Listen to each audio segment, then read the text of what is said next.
আপনি কি মনে করছেন না যেই মোস্তফা সারোয়ারের স্ত্রী তিশা বঙ্গবন্ধুর বায়োপিক তৈরি করেছে, ছবি তৈরি করেছে, সুবিধাভোগী শুভ আরিফিন শুভ অভিনয় করার কারণে তার প্লট বাতিল হয়।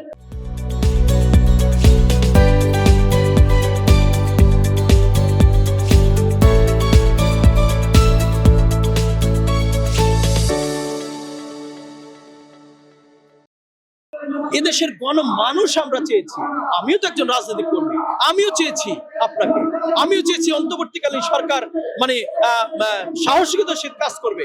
যখন আমরা দেখতে পাই না তখন মনে পড়ে ষড়যন্ত্রকারীরা এখনো শক্তিশালী আছে। আপনি নিশ্চয়ই দেখেছেন এখন এই যে বাংলাদেশি ইসকন, আপনি দেখেছেন বাংলাদেশে উদিসি, আপনারা দেখেছেন এখনো প্রথম আলো ডেলিস্টা চক্রান্ত করে যাচ্ছে রাষ্ট্রের বিরুদ্ধে। না হলে গণ অভ্যুত্থানের গণ বিপ্লব ধারণ করে এইরকম মানুষের অভাব নেই। আমাদের উপদেষ্টা বানাতে হয় এই মোস্তফা সরোয়ার ফারুকীকে। দুঃখের বিষয় না, পরিতাপের বিষয় না? আপনি কি মনে করছেন না এখানে চক্রান্ত হচ্ছে? আপনি কি মনে করছেন না যে এই মোস্তফা সরোয়ারের স্ত্রী তিশা বঙ্গবন্ধুর বায়োপিক তৈরি করেছে, ছবি তৈরি করেছে, সুবিধাভোগী শুভ আরিফিন শুভ অভিনয় করার কারণে তার প্লট বাতিল হয়। স্বৈরাচারের দোষর হিসেবে তার প্লট বাতিল করে অন্তর্বর্তীকালীন সরকার।